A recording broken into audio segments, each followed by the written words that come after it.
All right, on today's episode, we're going to cover an interview with an indie developer that I met on LinkedIn, Brieanna. She's going to go ahead and explain a little bit about her project, what she's doing. This is a segment that we like to do on this show to kind of help showcase and get everybody who's an indie developer that's just starting kind of out there and in the ether, and people start to see them and recognize them, all those good things about being on a podcast, right? So we're going to go ahead and start with the introduction, how we kind of met, and the interview with me, my sister, and Brieanna for her game. To remember that this is all work in progress. So if you don't see something released in the next couple of years or whatever, right, you're gonna have to check back in and follow and see what's going on with an ever living beast, right? That we have to check in and see how everybody's doing every once in a while to make sure it's still going. And if you guys feel like, leave comments, share stuff, go check her out on LinkedIn. I'll leave descriptions, links, and everything on the episode of the podcast. So make sure that you guys check out that site. And without further ado, let's go ahead and get into the interview and check out her game. Studio and podcasts and whatnot to do a couple of things.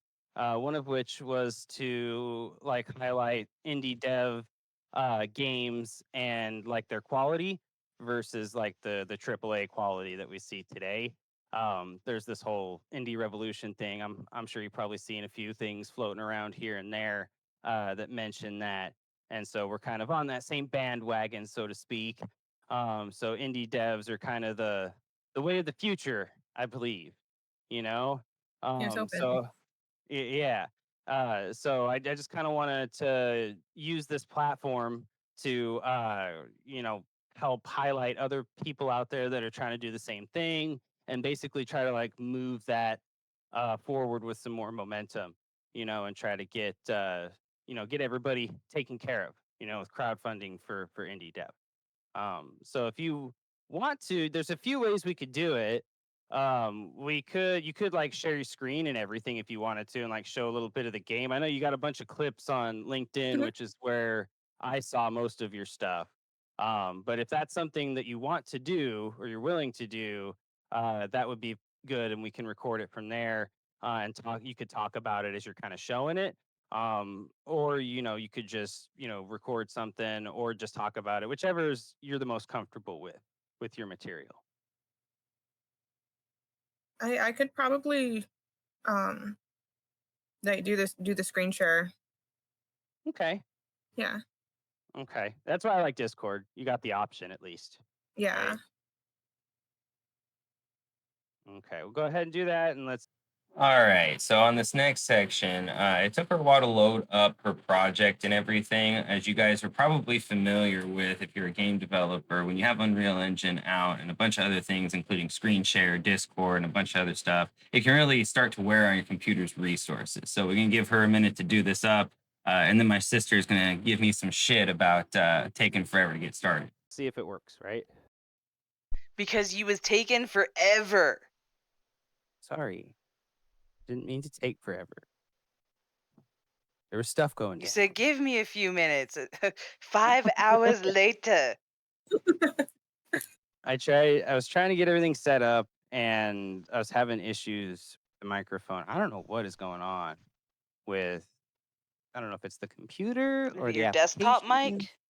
I don't know. I'm not using the desktop mic. I'm using the one that's on this headset, the Razer Barracuda, which I have had for a long time. Yeah. Like a really So long time. what's up with your desktop Yeah. mic? Is it not working? Oh no, it is. I'm just lazy and didn't bring it up here with me. You're killing me. Ta-da! All right. So, but it does work really well. It does.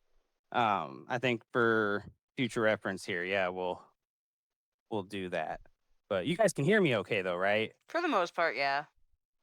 Okay. It's not like cutting out or anything like that. No, it's more like it's really close to your mouth, so it's getting muffled a little. A little bit. Here, let me move that back a little bit. How's that? That's better. Okay. Yeah, you're still hitting good decibels on here, so it should be fine. It's trying to. It's trying really hard. It's going. Yeah, where's Well, the? while that's loading, Nick, why don't you give a little bit of an introduction and kind of set up what's going on? Okay, there we go. I've got it on my screen. Okay, cool. So, I told her a little bit. Our studio I mean, focuses introduce her. on right. Our studio is focusing on the indie dev portion of everything. So obviously, an individual person, Brianna, it constitutes as indie dev, right? So go ahead, Brianna, and tell us a little bit about your like game and kind of how you've been developing it and your journey kind of as a game dev so far. Uh, I started building this game. It does not want to cooperate with me today. After going to GDC this year, like I just graduated with a BA in game art and development in 2024. So it was my first GDC, first time in San Francisco, and I grew up in a very rural area, so it was kind of overwhelming. Yeah, we can empathize. with that. So that's cool that you got to go. That really is. Yeah. That's like a great thing to have on your resume, even, right? Yeah. Like just say that you got to go to GDC. You don't even have to have gone to a booth, right? You just walk inside. There you go. You've already got more than most other indie game devs out there. So that's great. That's awesome. All right, and for context, what is GDC? Oh yeah, that's right. Savannah doesn't know. So she's a cinematographer. So GDC is the Game Developers Conference. It's kind of like Comic-Con as far as like how large it is, but it's more like it's not necessarily fanboy stuff, right? It's game developers who've worked on different games. We talk about different aspects of it, like the design, the metrics, what went wrong and what went right. We call them postmortems. So there's a lot of different things, different talks, right? That people have about different subjects, most of it relating to game development. Okay. Does that make sense? Yeah. Okay. All right, go ahead, Brianna. Keep going. So, because it was kind of like overwhelming and I'm like a very introverted person, like the first thing I did day one was like at just about lunchtime I went to the park and I started sketching like things around. And I got this idea for this game, which was this maze-like city, which is what San Francisco is. I mean, it's huge and it looks like a maze. And it was completely taken over by AI. So the city is now like completely empty. So as the player, they have to navigate the maze and figure out what happened to the city. And by the end of it, kind of confront the AI that took over the city. Now, my computer is not handling this very well at all. I'm not on my usual rig. It's okay. It's like I said, this is how it tends to go sometimes when you're trying to like load Unreal Engine and screen share and stuff like that. But obviously, yeah, that's kind of what I wanted most of the audience to see anyway. Was your character that you've made here and kind of the movement and what that kind of looks like. So because that's kind of what caught my eye, right? When I was looking through on LinkedIn, I was like, oh, that's interesting, right? Like I like the flutteriness and the way it runs, and then okay, now you got some cool movement mechanics. So that definitely caught my eye. So I at least wanted them to see that part, which we got at least. So go ahead. Yeah. And I'm working on this completely solo. So I've done all the models, I've done all the animations, and as soon as I get the level blocked out, then I'm gonna be working on like the art and what the actual city is gonna look like.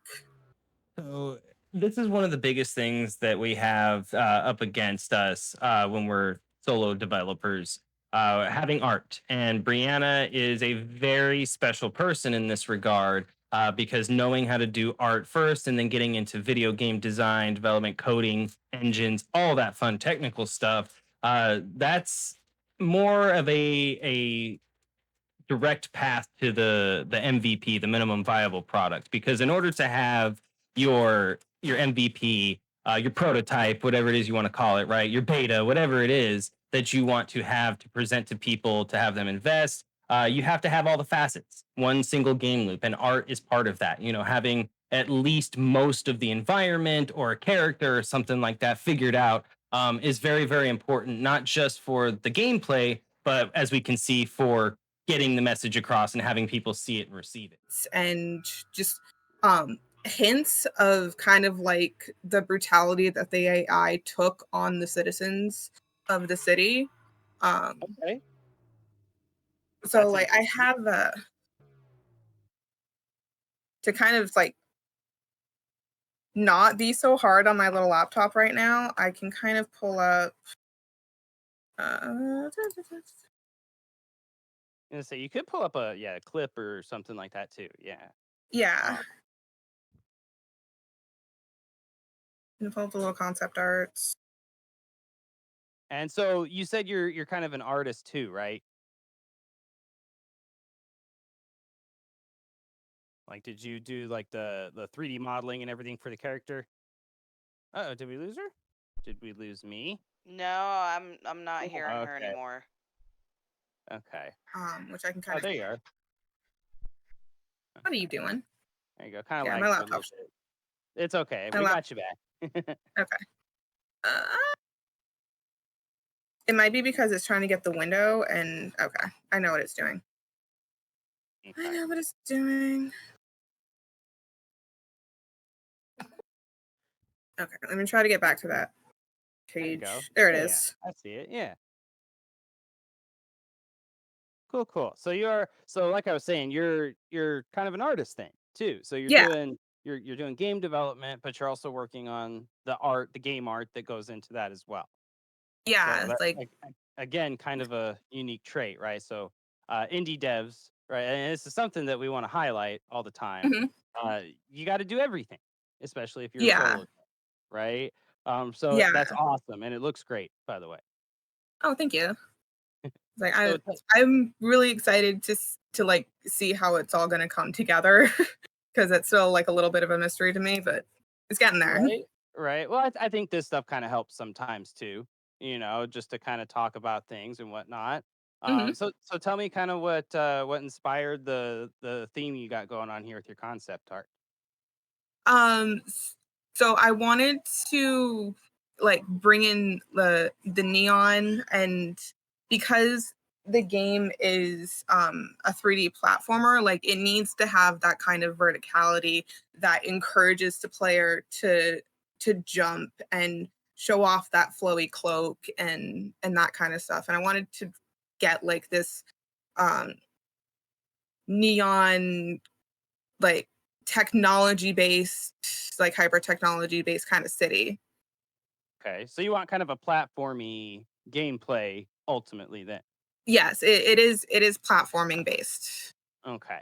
Okay. So that's definitely important. I think that's an excellent choice for highlighting specific animations that look good with like wind and jumping and movement and stuff like that. So Yeah. how fast are you wanting that platforming to be? Are you wanting like Sonic level? Are you wanting like a little more Super Mario or maybe Assassin's Creed parkour? Um What do you prob think? Probably more in the realm of Mario. Like I do imagine like taking this and maybe you do one playthrough of the game where you get the whole story, and then maybe the second playthrough is like, okay, I'm gonna speed run this. 'Cause I do want it to have that kind of speed running multi playthrough kind of potential there. Okay. So are you thinking about implementing any of those old school things like lives and stuff like that? Or what do you think? It's not gonna have lives. It um uh Currently the major resource that I have is just a stamina bar right now, and it's Okay. battery pack that's on the player's back. Yeah, I saw In the that. yeah. So that is that's the resource that the player is going to have to manage. So if you want to be able to run, jump, dash, if you want to be able to get around, you have to be able to manage that stamina well enough and be aware of where the stamina recharge points are. Okay, that's very nice. Yeah, and just make that into a whole mechanic itself, a whole system. Yeah. Right? That's nice. I like that.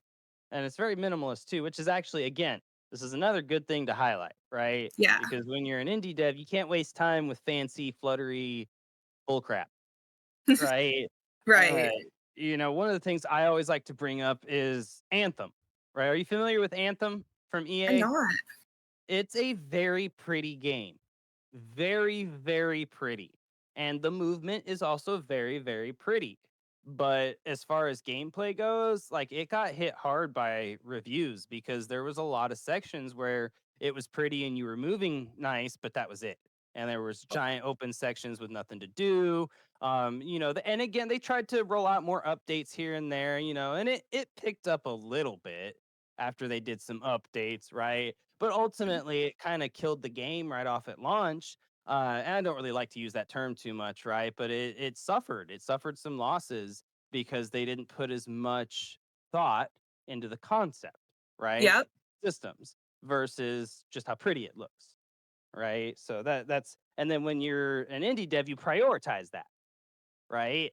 It's like Because I want my game to be fun. I want my game to be engaging. Like if there's dead space, I need to put something in there so that the player doesn't feel like they're in dead space. exactly, right? And speaking of Dead Space, great game, you Yeah. know. So I mean, there's a lot of comparisons we can use out there, and actually, that would be if you are interested in how other games use that same type of system. Dead Space actually is a good one, and they also use like UI that's in the world, like world based interactions and stuff like that. So like that bar that you have on the back of your character being like the Yeah. stamina bar, like that's an important concept that's interesting to players, right? Because they're looking for the HUD, right? They're like, okay, where's the stamina bar? Where's the health bar? Do I have lives? Right?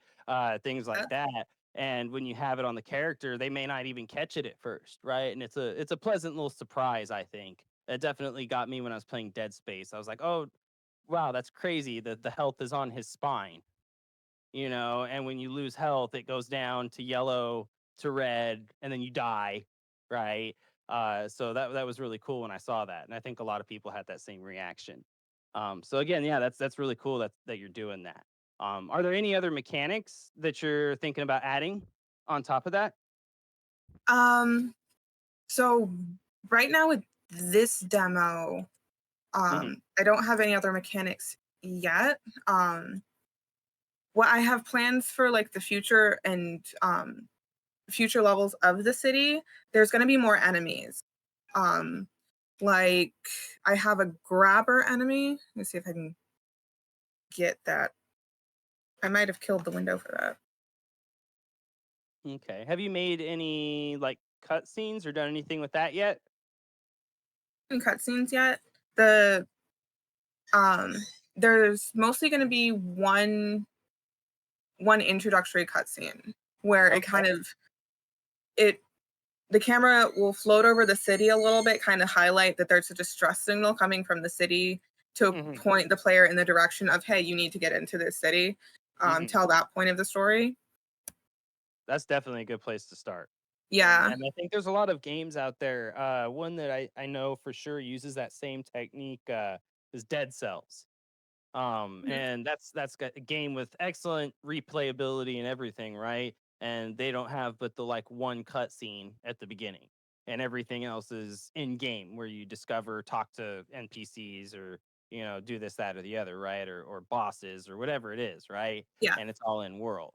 So again, that saves resources, right? Because you, let's say, maybe don't have the training in cinematography as much, right? Mhm. Or that this is a great way to introduce that to your resume, essentially, right? Learn the trade and how to make it with that introductory one, and then now try to build upon that with other iterations, but there you've got it. You've got this game, and that initially makes it like a finished product with some polish to it, which is very helpful, especially when you're trying to like debut a prototype to somebody or Yeah. put it up a demo on Steam, right?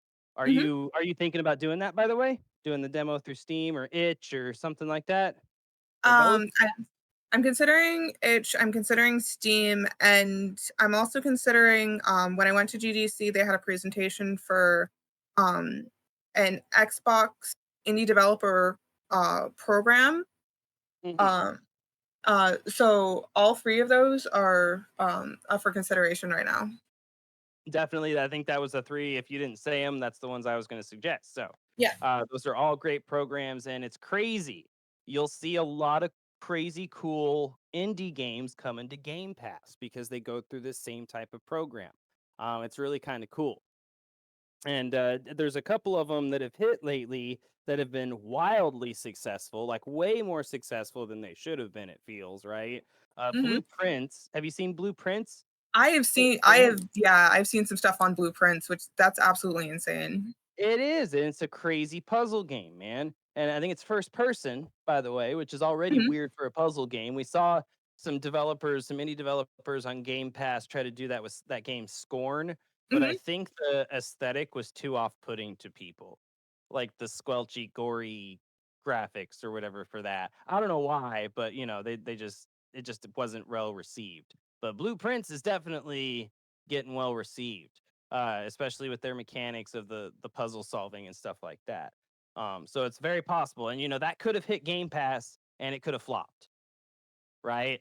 But here we are. It's sold so many copies and it's done so well on Game Pass, right? It's even gotten people. You see like streamers streaming that stuff, right? And then now here a bunch of people are playing it on Game Pass or getting Game Pass to play it, and stuff like that. So that's always a good program to go with.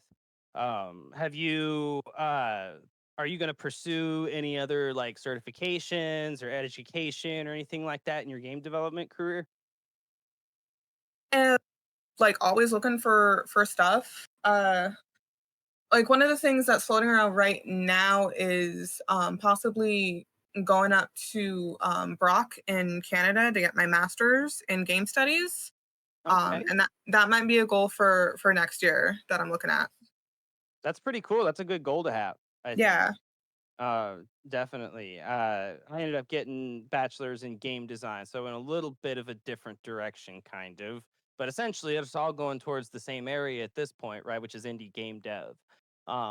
So you end up having to learn all of everything anyway.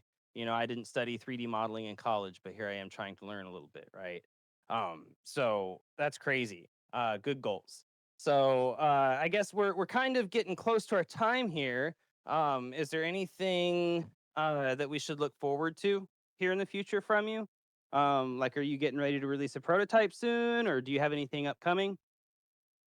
Yeah, like as soon as I get the level uh that I want to for the demo kind of blocked out, I can I am looking to release a prototype on itch to kind of get some feedback, or anybody that wants to play it, check it out. Um I can let you know where to find it. So Definitely. Yeah, keep us in the loop about that, and we'll share it around as much as we can. And kind of work with you on that. Okay, and Mhm. we'll let you know when we release our podcast episode here too. We should be starting out with Patreon and Spotify because I think those are the easiest ones, and I think YouTube now. All the podcast softwares out there charge a big like commission fee, but those 3 don't really do that. So that's great. So we're gonna use those to start with here, right? Use the free ones to start. So we'll let you know when that happens, and we'll give you the links to it and everything. And we'll send you a copy of it too, just to kind of have, since you did work with us on it and everything, and we didn't pay you essentially, right? So we'll keep you in the loop, promote you, give you the stuff, right? Because that'll be kind of our way of compensating you and thanking you for your time and doing this with us. Because every little bit helps, right? In indie dev, we're both Thanks for working having on. me. Yeah, yeah. Thank you for being here. It's nice to work with other people and kind of get everybody's name out there. So we'll keep promoting you where we can. Is there anything you want to say before you go? See, you want to keep updated on my stuff, I mean, obviously you got the LinkedIn. I also have YouTube and Instagram under my handle Rinstall. So yeah, if you check me out there, I'm always updating that stuff. Awesome. Yeah, and we'll pass that around in the description too. Thank you very much. All right, we'll go ahead and let you go for the evening. And like I said, we'll keep you updated on the episode. Okay. Thank you. Have a good night. All right. Have Thank a you. good You too. night. Have a good night. Bye.